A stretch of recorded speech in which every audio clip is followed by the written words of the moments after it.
Hey there everybody, American Phoenix here, and today we're going to make ourselves a nice big substantial dinner. If you're wondering why I'm not uploading a video for every single meal, well, the reality of it is I'm just eating the same thing a few times. So I think this will probably be the last episode in this series, and I thank everybody who's come along with me, and I wanted to end it on probably the best, well, one of the best, hard times meals that there is. And that's spaghetti. So please come along with me today while we go ahead and cook it. And I just cannot tell you guys how much I love every one of you. Let's start cutting up some onion. Now, this being the most substantial meal of this week, we're going to go ahead and use a lot of onion. And it'll add a little bit of flavor, sure. And it's going to definitely make that canned or jarred pasta sauce taste a lot better. So we're going to go ahead and just cut it up, cut a few rings off. Unfortunately for me, and this is a dumb move on my part, my onion froze. It's still fine, it'll still cook okay, but it's just not as easy to cook, so. We're going to use most of that. We're going to save the rest just in case we need to cook something else with that. But this is, like I said, our big substantial meal for the week. So we've been eating just fine on everything else. We haven't gone hungry at all. So this is just something that is going to taste really good. It's going to make sure that we have a good amount of calories. And it's something different, and again, it's just something that does not cost a lot of money, but that adds a ton of good flavor and good food. So that's why I like spaghetti, and I think that it's just, it's well worth it. A pound of noodles, a little over $1, and that's the whole box of noodles is the pound. And then the pasta sauce that I bought, I'll show you guys in a moment when I go ahead and get ready to put it in after we sweat down the onions. That's like $1.50, and then a pound of hamburger was $3. So this is our most expensive meal for sure, but you'll see by the quantity when we get all done with it that we're gonna have probably 3 to 4 meals easily out of this. And that's kind of the theme of what I'm trying to do this week when it comes to showing you guys the bargain cooking is, if you cook large meals, you can reuse them.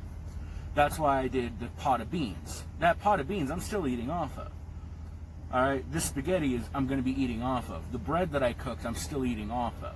So pretty much everything I've cooked this week is continuing over and being multiple uses. Alright, so we're going to go ahead and get these transferred into a saucepan with a little bit of butter, and I'll be coming back in a moment to show you guys what that's like, and we'll talk more on this subject in a little bit.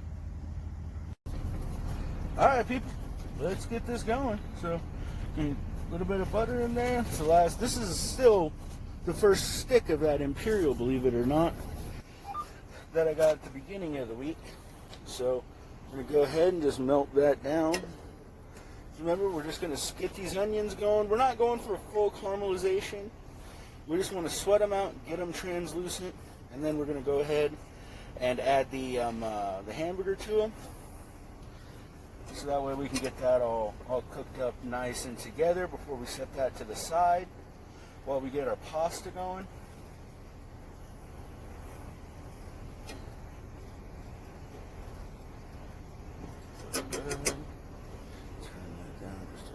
Bit.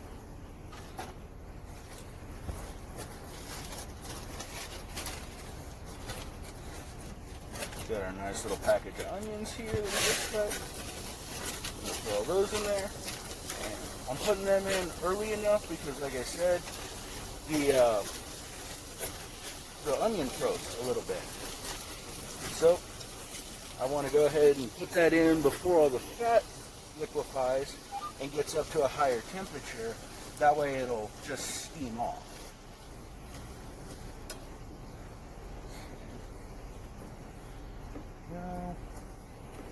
Wow, cooking with frozen onion is weird. It's already translucent.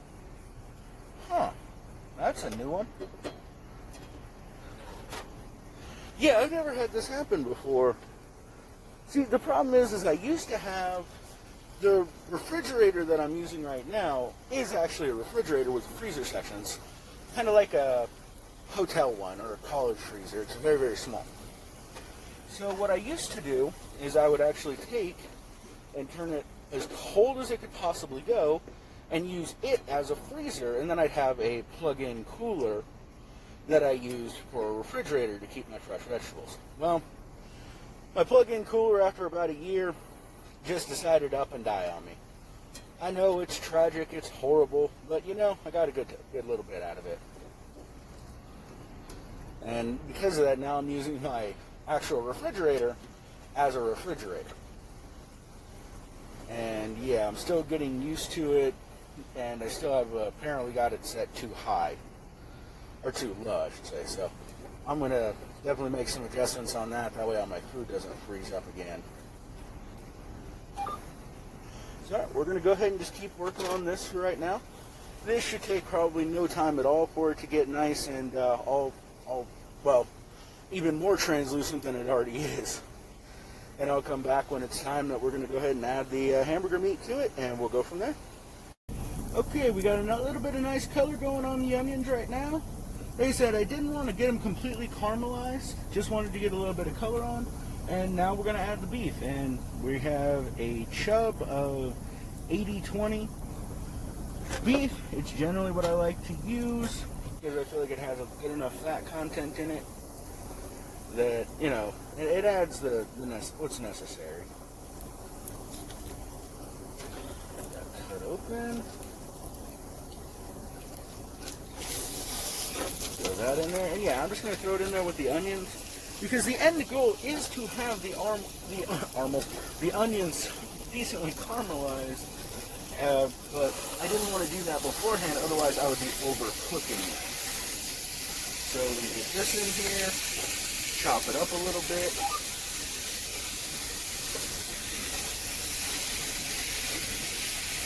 I decided not to do meatballs. Sometimes I will, sometimes I won't. This time, well, I just feel like the meat goes farther when you do it this way rather than when you're doing it in meatball form. And also, to make proper meatballs, you need breadcrumbs and other ingredients. So this is just onion and the hamburger, and then we're going to go ahead and add the pasta sauce to it. Okay, so this is a pretty simple procedure. I'm sure that most of you, if not all of you watching right now, have at one point or another browned some hamburger in a pan. So we're going to go ahead and do that. Once I get done browning the hamburger, I'm going to take it off. I'm going to put it aside for now. It will cool down. That's okay, because when we finish everything up, we're going to add this back to the cooked pasta, and then that's when we add our sauce in and let everything get brought back up to temperature, and we'll eat it. I'm going to go ahead and finish this up right now. You know, let this cook, do it this way.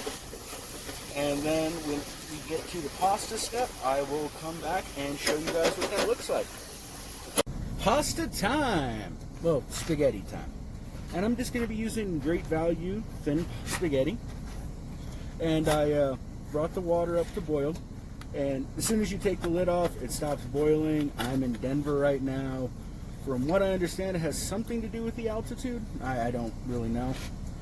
Okay, so we're going to go ahead and just add all this in, and you want to go careful because even though it's not boiling at the moment, it's still extremely hot water.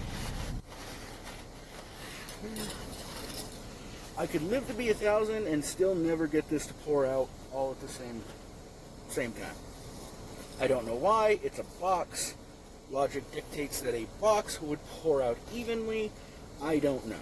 So we're just going to go ahead and spread this out a little bit and give this a minute in order to start to soften. You do not want to break your pasta. You just don't.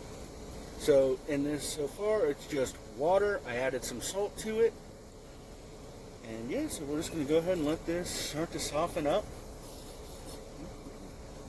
I don't know if you guys can see really well. I don't know how clear the water's coming through on camera. It's looking a little murky on my end, but it's starting to bend, and you don't want to force this. Just let it go. Let it go on its own. All right, so we're going to go ahead and just let this all come down, go into the water. See, it's nice and bendy now. Right. And then once this is all in the water, we're going to go ahead and leave it uncovered, and we're going to let it cook for about 8 to 10 minutes until it's nice and done. I'm going to stir it a couple times. Probably don't need to see that. And then we're going to go ahead, drain it out. I'm not going to be able to show you the draining technique just because obviously that's going to show like the trucks around me, because I am at a truck stop right now, and I don't want to put anybody else's information out there. So I'm going to go ahead and just drain it, and the way that I like to drain my pasta is I take the lid like this, and again, remember this is going to be down, I put it in and I just cant it to the side a little bit, so that there's an opening, and I just pour it out. A colander for cooking in a semi is just a little much. It's just more than is really necessary. There's only like 2 dishes that I cook that would utilize it. So I just do it this way, kind of the bootleg way. And you know what? It works for me. Now, something very important to keep in mind, when you do this, you do not want to drain every little bit of water. You do not want your pasta to be in there dry. And that's for 2 reasons. Number 1, we need the starch in the water to help the sauce and everything stick to the pasta. And number 2, it adds a little bit extra moisture to your sauce if you're cooking this on a very limited budget. Okay. But also keep in mind, being that we're going to be adding the sauce and everything in here to heat it all back up, that little bit of extra water is going to do another thing, which is it's going to make it so nothing burns to the bottom of the pan while this is happening. Alright, so we're getting to the point now where it's getting close to being all done. I'm sure you guys are tired of seeing my hands, so I'm going to go ahead and finish this up, and I'll bring you back to show you the sauce and everything getting put on, and then we'll be eating. Alright, the pasta is nice and cooked and drained. Now we're going to go ahead and we're actually going to add our meat to this. So this is the meat and onions from earlier. I'm going to get that in there.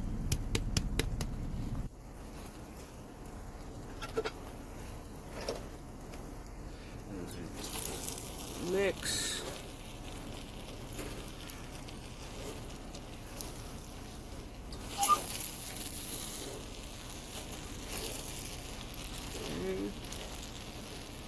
I'm just doing this to kind of distribute it as much as possible.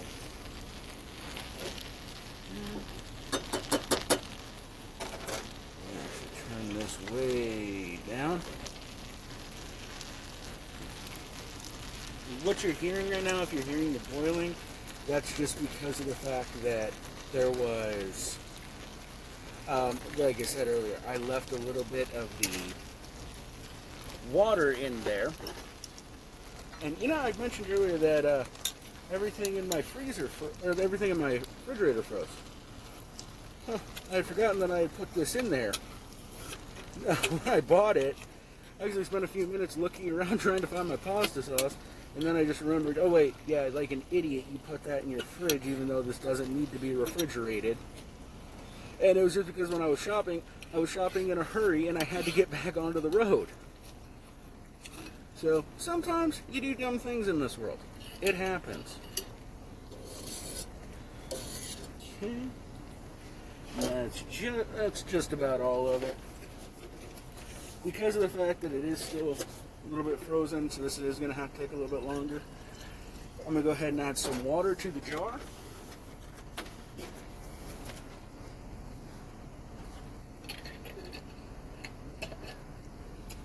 Give it a little bit of shaking. Which, I'll be honest, I was going to end up doing this anyway, just because, well, believe it or not, a jar like this, incredibly useful on the road. I know you would never think about it, but it is. Okay, so that's going. We've got our heat turned down. Just gonna go ahead and mix this up. And for anybody watching and saying that I'm using a spatula and like, oh no, you're gonna cut the pasta up. Yeah, I am one of those people who cuts it before I eat it. I do not just twirl it on my fork. I don't like that.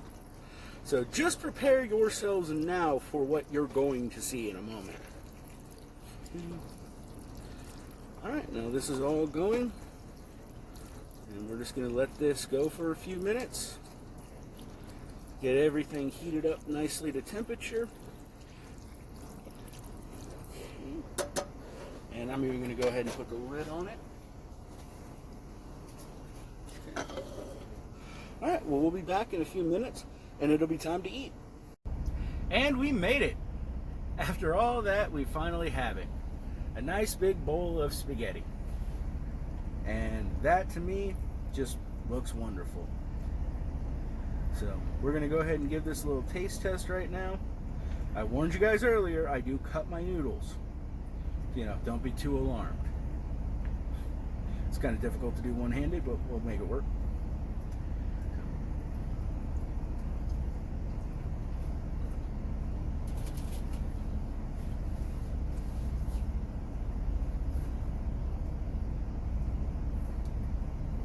And that tastes great. You know, could use a little bit of pepper, and I'll go ahead and add some here as soon as I turn the video off to eat. So, like I mentioned in the intro, this is probably going to be the last video in this series. I just didn't really feel like subjecting you all to watching me eat the same meals over and over again. And going forward, when I do videos, I'll probably do things a little bit differently. Maybe I can show a little bit more of the day-to-day and not focus solely on the cooking. Or we'll see how it goes. But I thank every one of you guys for coming along with me, and to all the new subscribers, I appreciate you, and please welcome. I'm going to be doing a variety of content. It's not always going to be food related. Sometimes it's going to be vlogs. Sometimes it'll be woodworking, what have you. So I just thank you guys all for coming along with me and having the faith to sit down and watch these videos. I really do appreciate it, and I love you guys so much. So I'm going to go ahead and get going now and get to eating, and just have a wonderful night. American Phoenix, signing off. Bye.